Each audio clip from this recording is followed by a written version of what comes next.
اسلام پھر تنہا نہیں چھوڑتا. جب صحابہ بدر میں پہنچے تو اسلام نے کہا آپ شہید ہو جاؤ سارے. جب میرے آقا بدر میں پہنچے تو فرمایا یہ جبریل آ گئے گھوڑا پکڑ کے, یہ میکائیل آ گئے, یہ اسرافیل آ گئے. تو فرشتے آ گئے, لیکن فرشتے کمرے میں نہیں آئے. بدر میں جب پہنچے تو حضور نے فرمایا یہ فرشتے آ گئے, اور انی معکم, رب نے فرمایا میں بھی تمہارے ساتھ ہوں. اسلام اپنے ماننے والوں سے یہ نہیں سننا چاہتا آج ہم وہ جی حالات نہیں ٹھیک, وہ حالات نہیں ٹھیک, ایسے بات نہیں. اسلام یہ ہے جو میں بیان کرنے لگا ہوں. جنگ یرموک میں لاکھوں کا لشکر تھا, اسلام والے بھی چلے گئے, کٹے ہوئے ہاتھ والے بھی چلے گئے, نابینے بھی چلے گئے, بوڑھے بھی چلے گئے, اشرم مبشرہ بھی چلے گئے, بدری بھی چلے گئے. ہاں اسلام صرف چاہتا ہے میرا ماننے والا کھڑا ہو جائے ایسے کر کے. اسلام اپنی پاور, اسلام کی اپنی پاور ہے, ہماری پاور کیا, ہم کون ہوتے ہیں. لیکن اب یہ گھر میں ایسے قبلے دیکھتے رہیں گے, ایسے نظر بھی نہیں ہے تو ایسے ایسے قبلے دیکھتے رہیں گے. میں نے کہا حضرت عمر بن وہ لاہور میں بوڑھے جو ہے نا, وہ باغوں میں بیٹھ کر ایسے وہ اندر ڈنڈک پینڈک تو پڑ جاتی ہے نا بڑھاپے میں, تو وہ نیچے سے زبان اوپر لگا کر اوپر سے اس طرح پھرا رہے ہوتے. ہاں جی, وہ ایسے کر کے نا اوپر سے اس طرح پھرا رہے ہوتے. ہاں تو کیا فائدہ ہے اس بڑھاپے کا. بڑھاپا تو عمر بن مادی کرب کا ہے. 86 سال بوڑھے صحابی بھی چلے گئے جنگ یرموک میں, اور بڑھاپا بھی کیسا, 1000 بندے کے مقابلے میں رومی سپہ سالار آیا. صحابہ کہتے تھے اس کو دیکھ کر دہشت آتی تھی, یہ اتنی بلا ہے. تو حضرت عمر بن مادی کرب,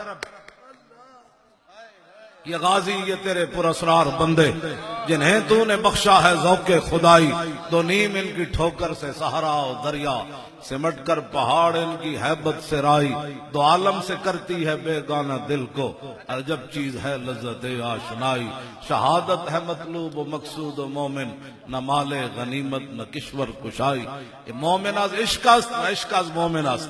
اقبال کہتا ہے جہاں مومن وہاں عشق, مومن از عشق است و عشق از مومن است. عشق را ناممکن ما ممکن است. اقبال کہتا ہے دنیا جس کو ناممکن سمجھے کہ 86 سال بوڑھا تو ایسے ایسے کرتا ہے.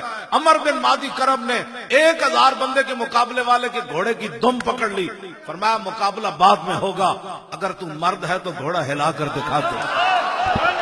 تیری نگاہ ناز سے دونوں مراد پا گئے, تیری نگاہ ناز سے دونوں مراد پا گئے. کلندر لاہوری اقبال بولے تیری نگاہ ناز سے دونوں مراد پا گئے, تیری نگاہ ناز سے دونوں مراد پا گئے. کیا کون کون سی چیز, عقل غیاب و جستجو, عشق حضور و اضطراب. اقبال کہنے لگے حضور آ گئے, اب عقل بھی جوان ہو گئی اور عشق بھی بے قابو ہو گیا. 70 زخم لگے ہوئے تھے حضرت طلحہ بن عبید اللہ کو, 70 زخم, اور سر بھی پھٹا ہوا, اور رسول اللہ کا دفاع. حضرت جی میں ایک بات کرنے لگا ہوں, اتنی بات تھی نا, آپ کی ڈال نیچے گر گئی تو اتنا عرض نہیں کیا حضور. میں یہ تو نہیں کہتا حضور پیچھے کھڑے تھے, حضور ساتھ کھڑے تھے, اتنا بھی عرض نہیں کی حضور تھوڑی دیر آپ بھی بیٹھ جائیں, میں لوہا تو اٹھا لوں, گوشت سے تو تیر نہیں نہ روکا جا سکتا. لیکن اتنی بھی عرض نہ کی. اقبال کلندر لاہوری کہتا ہے عشق اپنے فیصلے کرنے میں خود بڑا دلیر ہوتا ہے, پوچھ پوچھ کر محبت نہیں ہوتی حضور سے. ایسے بھی نہیں کیا, ایسے بھی نہیں کیا, اور ہاتھ ایسے کر دیا, ہاتھ بھی اڑ گیا. میں جب جیل میں تنگ ہوا نا, ظاہر ہے جب میرے پاس بندہ بھی کوئی نہیں تھا, پانی دینے والا بھی کوئی نہیں تھا, تو مجھے انہوں نے بستر بھی ایسا دیا جو حیوان بھی نہیں بیٹھ سکتا تھا, اور گندی وہ جیل بھی گندی تھی, تنہا بھی تھا رات کے وقت, سردی بھی تھی. 23 جنوری کو بڑی پچھلے سال سردی تھی, آپ تو بیٹھے تھے مال روڈ پر, آپ کو پتہ ہے. تو میرے پاس ایک چادر تھی گرم, وہ میں لے کر جب سویا تو میرے دل میں ایک بار خیال ضرور آیا. میں نے کہا کہ اب کیسے تو یہاں رات بسر کرے گا. اب پتہ ہے ان کا مطلب تھا رات کو چیخ مار دے گا کہ میں سردی سے مرنے لگا ہوں, مجھے آخری کو کمبل دے دو. میں نے کہا نہیں ایسے تو نہیں ہوگا نا. میں نے اپنے آپ کو پھر کہا, میں نے کہا کمینے تو نے یہ سوچ کیوں پیدا کی, یا تو باتیں نہیں کرنی تھی, اگر باتیں کرنی تھی تو پھر اب یہ برداشت کر اس بات کو. پھر میں نے اپنے آپ کو کہا, میں نے کہا تیرا جسم کٹا, کہا نہیں. میں نے کہا تیرے جسم پر استری پھری, مولانا سید کفایت علی کافی کے جسم پر استری پھیر دی، وہ بھی انگریزوں نے پھیری، وہ بھی کولے والی استری۔ استری تو کپڑے پر پھرے تو وہ کسی کام کا نہیں رہتا، تو سید کے جسم پر استری پھری، پھر نمک اور مرچوں کا انہوں نے لیپ دے دیا اوپر، اور پھر سید جو ہے وہ صبح پھر پھندے کی طرف ایسے چلا۔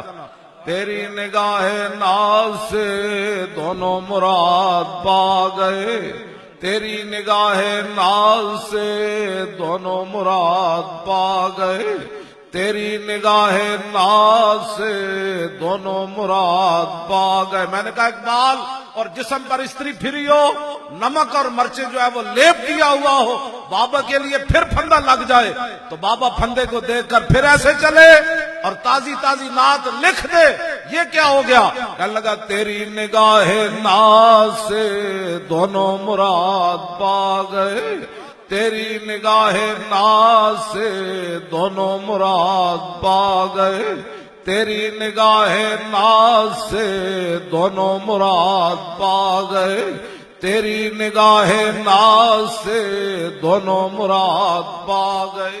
راتی جسم پر استری پھری ہو، مرچے اور نمک بھرا ہو، پھر صبح انگریزوں کا، آج جو انگریزوں کی حمایت کرتے ہیں نا، ہمارے بزرگوں کی سفید داڑیاں دیکھ کر، سید دیکھ کر، راتی استری پھیری، نمک اور مرچ بھرے، پھر صبح ان کا سینہ ٹھنڈا نہیں ہوا، پھر ٹک ٹکی باندھی بابے کی پھانسی کے لیے، تو بابے بھی تو بابے تھے، پھر پھانسی دیکھ کر چلائے نہیں ظالموں، رات کیا کیا؟ پھر ایسے ایسے چلے اور حضور کی تازہ تازہ نعت لکھتے ہوئے۔ میں نے کہا اقبال یہ بھی کوئی بات ہے؟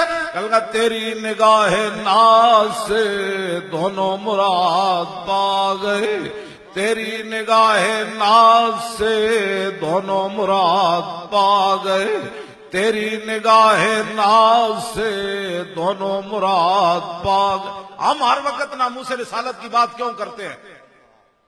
70 زخم لگے حضرت طلحہ بن عبید اللہ کو، یہ مسئلہ سمجھنے والا ہے۔